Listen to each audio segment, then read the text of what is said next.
Hey guys, welcome to the workshop. In today's video, I want to share with you a quick tip regarding toolboxes, so stick around.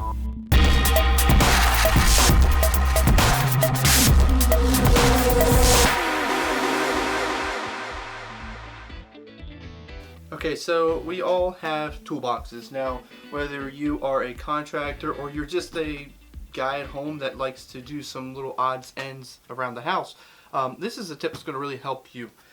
When you go to flea markets, look for some old toolboxes. You know, this guy here is seen better days.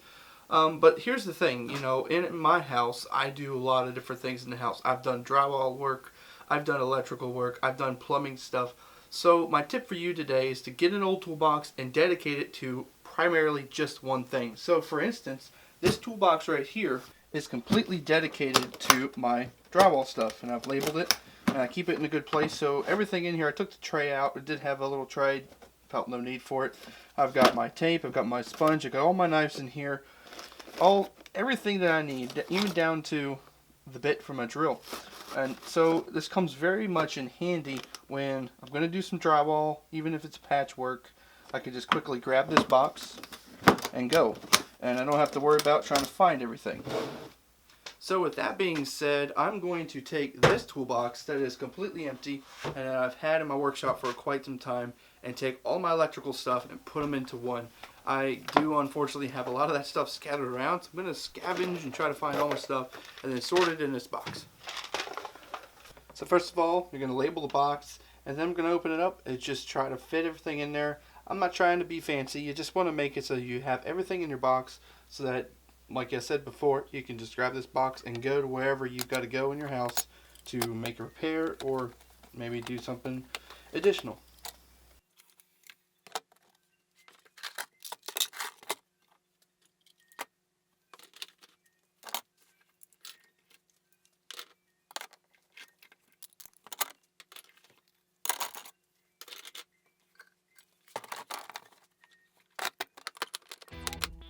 Alright, so that's another one complete. So, once again, my quick tip for you is to get some old toolboxes, dedicate them to certain things that you do in your house, whether it's electrical, plumbing, and all these different little things you might do in a house just to keep up with it. And just put it in a box so you have something quickly to grab to go do what you got to do. So I hope you enjoyed this video. It's really quick. And special thanks to my father-in-law who really gave me this idea a long time ago. So thank you for watching this video. Please be sure to subscribe if you already haven't, because on this channel I do lots of tips, I do projects, and then I do a lot of DIY stuff. So if you like any of those things, hit that subscribe button and hit that little bell icon so that you are notified of every single video that I put out from this point on. Alright, take care, have a great day, and I'll see you next time. Thanks for watching. Okay, I just got done posing for the thumbnail. Hey, if you like this shirt, there's a link in the description of this video. You can go buy this shirt. It's really cool. It feels really good. It's a really good fabric, and this stuff is not washed up. So if you want to help support my channel, buy this shirt. Alright guys, watch whatever video you want to watch. Alright, take care.